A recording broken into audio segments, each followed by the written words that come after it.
Welcome to the video Rethink Me, Overcome Challenges and Shape the Future. Life Institute is the European Research Institute for Unconscious Viewpoints. The developments in the last few years clearly show, now more than ever, new viewpoints are needed in this world of radical change. Approximately 80% of all challenges in turbulent times result from opinions of which those involved are either unaware or only partially aware. This figure is based on more than 25 years of work with viewpoints of people of all stripes. To better illustrate how viewpoints work, let's briefly review the conversation between Eva and Tom. Her son explains that he keeps getting the same easy assignments again and again, and that they're a waste of time. How this teacher really annoys him because of this. What does Tom see? Tom sees the simple assignments he is given by the math teacher. For Tom, simple assignments represent an unsatisfactory result. This viewpoint triggers the thought in Tom that the math teacher is wasting his time. This thought leads to Tom's reacting in anger, and it closes the cycle. As time goes by, Tom pigeonholes the math teacher as being annoying. This becomes his unconscious viewpoint. Many people think just like Tom. When results are unsatisfactory, their thoughts suggest that this is someone else's fault. Their own contribution to these unsatisfactory results is masked out. Conflicts in which all people involved are victims are pre-programmed. These smolder underground for a long time before they erupt openly.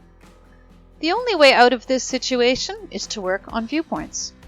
Our certified viewpoint coaches have already helped more than 15,000 people worldwide to overcome real-life challenges, just like Eva did with Tom.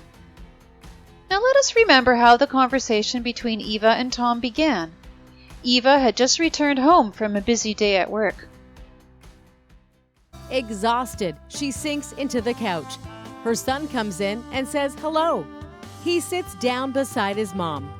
He shows her his parent-teacher notebook. Eva sees the teacher's recommendation to have her son tested for ADHD. Eva is shocked. This is unexpected. In her mind, she sees all her plans for the next few days go out the window. She takes a few breaths. Then her thoughts turn to her son. She wants to understand him better. Curious, she asks him if he'd like to tell her what happened at school. Her son turns away in anger. He mutters that the math teacher is annoying. Eva wants to know more. She patiently asks again. She wants to know what the teacher is doing that annoys her son. Her son explains that he keeps getting the same easy assignments again and again, and that they're a waste of time. How this teacher really annoys him because of this. How he sometimes reacts angrily because of this. And that in the end, it's the teacher's fault if he gets angry. What is happening here? Eva sees the letter. The first thing that goes through her mind is what this means to her. Eva visibly pauses for a moment, takes a deep breath, and turns to her son. She asks what happened at school. Eva logs in, lets Tom speak, makes notes, and asks unbiased questions. In so doing, Eva explores how Tom's challenge, my anger attacks at school, works in the highlighted situation. The math teacher is annoying in class. Once the situation has been recorded, Eva, together with Tom, identifies the people involved. She refers to the people involved using the role they have in the situation and directs Tom's attention to groups of people whom Tom did not associate with the situation, but who could be relevant in the situation being considered. After marking the student as the rethinker, Eva initializes the modus operandi. The rethinking cloud breaks down the description of the selected situation into individual statements. Eva chooses the statements with which she wants to start exploring the current modus operandi. The rethinking cloud initializes the current modus operandi, switches to the third step, and inserts the marked and normalized statements in white. Eva asks Tom to name the statements that, in his opinion, represent results. For Tom, the statement, "The math teacher gives the student simple assignments," is an unsatisfactory result. Eva marks the statement in red and sees the possibility of generating an insight in Tom. She is now testing this emerging possibility and activates the light bulb symbol in the statement. The light bulb turns yellow, and the rethinking cloud moves to the 5th step. Eva tests the possibility of generating an insight with Tom. For this purpose, she brings up, as needed, viewpoints that take effect at the subconscious level and simulates a possible further development of the modus operandi. Eva tests whether there was an insight by reading the statement out loud. If the math teacher gives assignments, and if these assignments are easy in the eyes of the student, then the student gets simple assignments. Tom is not open to this argument. He replies, "We can turn it around any way we like. The fact is that the math teacher gives me simple assignments and wastes my time." Eva takes note of this and clicks the red X symbol, cancels the test, and rejects the simulated modus operandi. The rethinking cloud returns to the 3rd step and reverses any changes made. For Tom, the simple assignments he gets from the math teacher are and continue to represent an unsatisfactory result, which leads to his viewpoint that the math teacher is wasting his time. He feels that this is the math teacher's behavior. Eva recognizes a new possibility of generating an insight with Tom. This time, Eva is convinced that Tom will recognize the unspoken viewpoint himself if she asks the right question. That is why Eva is using the green OK symbol here. The rethinking cloud moves from the 5th to the 6th step and opens the field for summarizing viewpoints that have emerged. In our case, Eva wants to find out from Tom how the fly on the wall can tell that the math teacher is wasting the student's time. Tom then specifies his viewpoint as follows. "As I see it, the math teacher is wasting my time by giving me simple assignments." Eva modifies the statement to Tom's new wording and indicates that this statement expresses a thought of Tom's. Now she asks Tom to read the indicated cause-effect relationship out loud. He reads in the direction of the arrow. If the math teacher gives the student simple assignments, then, in the eyes of the student, the math teacher is wasting his time. Tom realizes that this causality is not yet completely conclusive and adds the statement, "The student has always been an ace at math," to the simulated modus operandi. The connections revealed are conclusive for Tom, and Eva sums up the identified viewpoints as follows. The student has always been an ace in math. Tom looks at the picture and explains to Eva, "This is so obvious to me that I didn't see a need to say it." So Eva files the insight as non-actionable. The rethinking cloud acknowledges the achievement of Eva and Tom, returns to the 3rd step. The yellow light bulb indicates that there was a non-actionable insight that revealed previously unspoken viewpoints.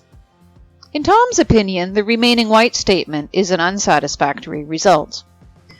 With the help of the first principle in the Rethink Manifest, people are responsible for their own decisions, Eva recognizes in the formulation of this statement another possibility to generate an insight with Tom.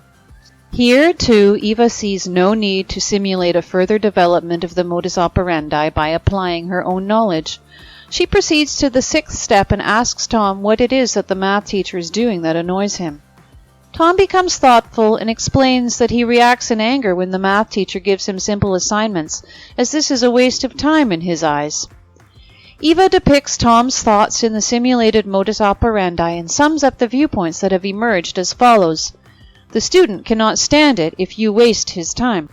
Tom readily agrees with this. He reaffirms that everything is the math teacher's fault. For Eva, this makes the insight not actionable.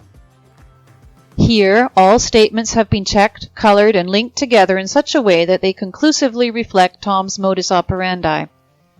Let us return to the conversation between Eva and Tom and remember how the conversation continued. And that in the end, it's the teacher's fault if he gets angry. His mom persists. She asks whether all the children in the class get angry about the simple questions. Her son starts thinking. He concludes that many kids are actually happy about the simple questions. Eva then asks why he's the one getting angry. Her son is upset. Now his mom is comparing him to the rest of the class too. He thinks everyone else is a loser when it comes to math. What is happening here? Eva takes on another viewpoint and asks whether the other students in his class are also annoyed by the simple assignments. The rethinking cloud initializes the alternative modus operandi and starts the fourth step. In this step, Eva is ready to contribute her knowledge as needed. However, Tom quickly explains that other students are happy about the simple assignments, and he explains why. When it comes to the wasting time aspect, Eva helps Tom. She explains to him how the other students see the simple assignments as a chance to solve them. Tom reads out loud, "If the math teacher gives simple assignments and if the other students have problems in math, then the other students see a chance to solve the assignments. If the other students see a chance to solve the assignments, then the other students react happily." For Tom, this conclusively describes how the other students see it. But of course that doesn't apply to him as a math ace. Eva clicks the Back to Rethinker button. This returns the rethinking cloud to the third step and transfers the changed or newly formulated statements in white to Tom's modus operandi. When taking on the viewpoint of the other students and modifying the statement regarding the simple assignments, Eva saw an opportunity to generate an insight with Tom. As a viewpoint coach, Eva knows that it could help Tom to realize that the math teacher's actions are not directed against him. Therefore, she starts the simulation of Tom's modus operandi and transfers the statement from the alternative modus operandi. The remaining 3 white statements coexist well with Tom's modus operandi. Therefore, Eva incorporates these statements in the sense of a both-and view.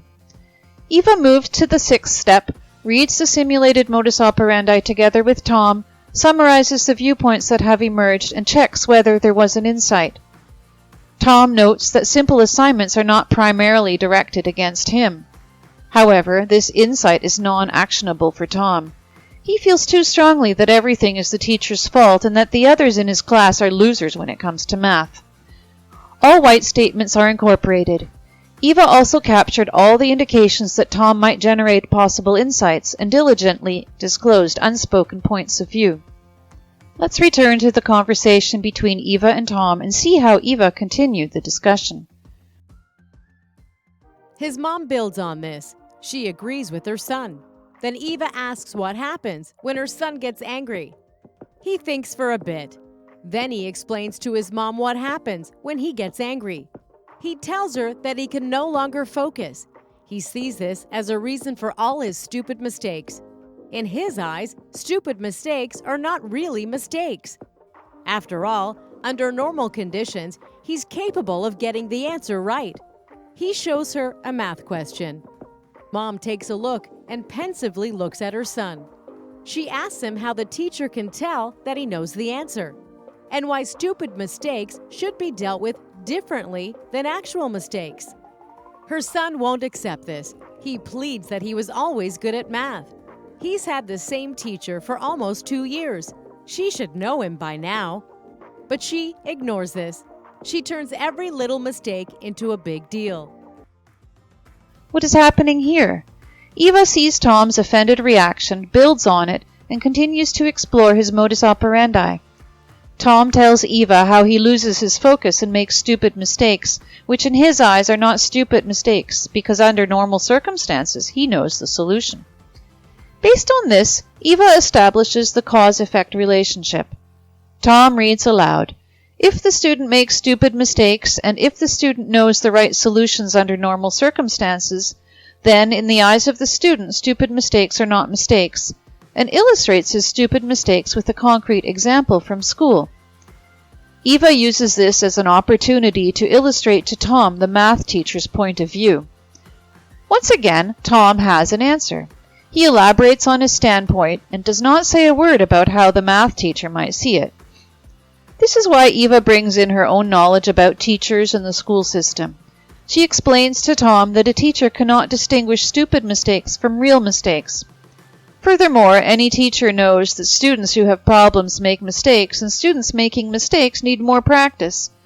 However, students who have difficulties need a sense of achievement as well.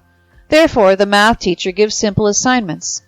The fact that most students solve the simple assignments and react positively prove her right. Eva removes the respective statements, streamlines the alternative modus operandi of the math teacher, and asks Tom to read it aloud. Tom reads aloud. If students make mistakes, then, in the math teacher's opinion, students need more practice. If, in the eyes of the math teacher, students need more practice and a sense of achievement, then the math teacher gives simple assignments. If the math teacher gives simple assignments and the students have difficulties in math, then students solve the simple assignments. If the students solve the simple assignments, then the students react happily. Tom agrees to this line of thought illustrating the viewpoint of the math teacher and concludes that the school system is not made for students who are an ace in math, like him. Eva returns to Tom's modus operandi and tests whether Tom had an insight. Tom renounces the distinction between stupid mistakes and mistakes. However, he insists that the math teacher should know he is a math ace. From this, he concludes that the math teacher should consider his mistakes as careless mistakes and therefore not consider them as mistakes. Eva adds these statements and simulates the further development of Tom's current modus operandi. She brings further viewpoints to the surface, processes the white statements from the alternative modus operandi, and seeks Tom's approval.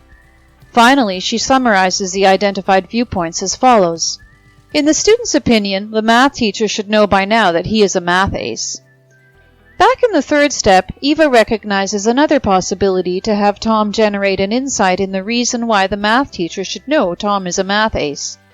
Eva reads, if the student has always been an ace in math, then the math teacher knows the student as an ace in math, and wants to know from Tom whether this is inevitable or whether further requirements are missing. Tom thinks about it for a moment and says, don't forget, the math teacher has been teaching me for 2 years. Eva builds on this and adds all necessary prerequisites for the math teacher to not consider Tom's mistakes. In his opinion, Eva has illustrated this fact well, and he laughingly says, now we don't need those statements anymore either. For Eva, this shatters the next hope of generating an actionable insight. She summarizes the viewpoints that have emerged, returns to the third step, and reviews the last generated insight. Looking at these viewpoints, she literally sees the light. Let's go back to Eva's work with Tom and remember how the conversation continued. Eva picks up her son's English binder. She flips through it and says, I'm happy that your results in this subject aren't based on your past performance. Her son had to agree. He knows that in the past, his English wasn't exactly stellar. His marks just improved this year. This was after his language stay in London. What is happening here? Eva focuses on German as a subject and thus brings the German teacher into play as a representative of the other teachers. Tom has had problems with German in the past. The German teacher, like the math teacher, has taught Tom for the last 2 years. Therefore, he knows Tom as a weak student. After Tom's language study trip to Germany last summer, his grades improved significantly. Tom hardly makes any mistakes anymore. Eva adjusts respective statements, deletes statements that aren't relevant in the German teacher's alternative modus operandi, adds and modifies statements that are typical to the subject German, and from time to time asks Tom to read the resulting cause-effect relationships out loud and correct them as needed. Tom reads aloud. If the German teacher knows the student to be a weak student, and if the German teacher assesses the student's performance based on the past, then the German teacher assesses the student's good performance as a fluke. If the student hardly makes any mistakes, and if the German teacher judges the student's good performance as a fluke, then the student's performance is not sufficiently appreciated by the German teacher. For Tom, insufficient appreciation is an unsatisfactory result. He makes this clear at this point. Here, Eva spots a diverging viewpoint which starts with Tom's expectation that the teacher should assess his appointment based on the past. In German, this leads to a negative result for Tom. It does something positive for him in the case of the math teacher. She returns to the third step, simulates the further development of Tom's modus operandi, and starts to highlight the diverging viewpoint. She groups the math teacher and the German teacher under the generic term, the teacher, and removes all statements about the students who have difficulties with math and incorporates the remaining white statements in the sense of a both-and view. Finally, Eva summarizes the viewpoints that have emerged as follows. She marks the annoyed reaction as potentially affected behavior and the simple assignments as a trigger for this behavior. The student expects the teacher to assess the achieved performance based on the past. Tom says, embarrassed, that that really was his point of view in the past, with an emphasis on in the past and was. During this session with Eva, he realized that the math teacher does her job when she assesses his mistakes as such and gives him simple assignments. So it is clear to Eva, Tom has had an actionable insight. She activates the green OK symbol. The rethinking cloud moves to the 7th step, takes over the behavior trigger from the insight generated in the 6th step, and opens the field for entering the broadened viewpoint. In our case, Tom had an actionable insight. A light literally dawned on him. Let's go back to Eva's work with Tom and remember how the conversation ends. Suddenly, Eva's son sees the world through a teacher's eyes. It's not the math teacher's fault. He sees how it's all connected. He suddenly sees the light. He realizes what he needs to do to resolve the problem once and for all. He's found the solution. His insights are what help him change his behavior. And this is because he wants to, not because he has to. ADHD is not on the agenda. The mother-son relationship is better than ever. What's happening here? He signals his actionable insight both verbally and non-verbally. Eva doesn't have to ask. Tom explains on his own how he now sees the world. He thinks out loud and says, I now know that the math teacher is only doing her job when she gives me simple assignments. Knowing this helps me stay calm. Eva follows Tom's thoughts and formulates his new behavior. While Eva records the broadened viewpoint, the scales fall from Tom's eyes. He thinks out loud and says, if I stay calm, I can concentrate better and will certainly make fewer stupid mistakes. This means that the math teacher has to give me simple assignments less often. Eva sees how Tom is taking on responsibility and recognizing his own contribution. She's happy about that and marks this insight as actionable. With virtual applause, the rethinking cloud heralds the end of the first phase, moves to step 8 and shares the documentation of the entire process with Tom. This allows him to re-experience the thought process just made. He can take on the viewpoint of others, such as that of the math teacher, or see how one insight built onto the next and ultimately led to an actionable one. He sees the envisioned behavior and would like to get started right away. From her own experience, Eva knows all too well the euphoria that comes with broadening viewpoints. However, she also knows that old viewpoints rarely transform to broadened viewpoints without first putting up a fight. Therefore, she asks Tom to let the acquired insight sit for a while. When Eva meets with Tom, she logs in and both of them see the situation through new eyes. Eva acknowledges that Tom did his homework. He defined one more new behavior, mapped the behavior with key results, defined indicators to measure these key results, and anticipated their expected development over time. Eva now activates the broadened viewpoint and starts to shape Tom's future. The rethinking cloud moves to the 9th step, initializes the future modus operandi. Here, Eva sees the broadened viewpoint at a glance, sees its impact on Tom's former modus operandi and Tom's envisioned new behavior, and key results to measure the effectiveness of his new behavior. Tom summarizes, if I stay calm, I will stay focused and will certainly make fewer stupid mistakes. This means that the math teacher has to give me simple assignments less often. Eva replaces unsatisfactory results with satisfactory ones and undesired behavior statements with desired ones. She adapts the causalities following Tom's thoughts. Now, Eva asks Tom to review the remaining causalities and statements highlighted in red. Tom points at the red highlighted statements about the math teacher who does not consider the student's mistakes as well as the statement about wasting the student's time and pronounces, I guess we don't need this anymore. Eva smiles and removes these statements. With this, the red causalities disappear as well. The remaining red statement is still true in Tom's eyes. However, it is not relevant to shaping his future in the chosen situation. Eva suggests removing it, and he agrees. The rethinking cloud draws attention to the fact that this statement relates to further statements which are neither directly nor indirectly related to the broadened viewpoint. Before erasing them all together, Eva and Tom check whether there are causalities missing that would connect the island with the core of the future modus operandi. Finally, Tom reviews the blue highlighted statements and causalities. The blue transparent hands show Eva that Tom intends to change these behaviors without seeking her support. For each envisioned new behavior, Tom defined at least one key result. Eva knows this because of the blue result icons linked to the behavior. The statement, "The other students don't make fun of me anymore," attracts Eva's attention. She does not fully understand the causality and asks Tom to explain. Tom explains to Eva, "If I stay calm, then my face doesn't turn red.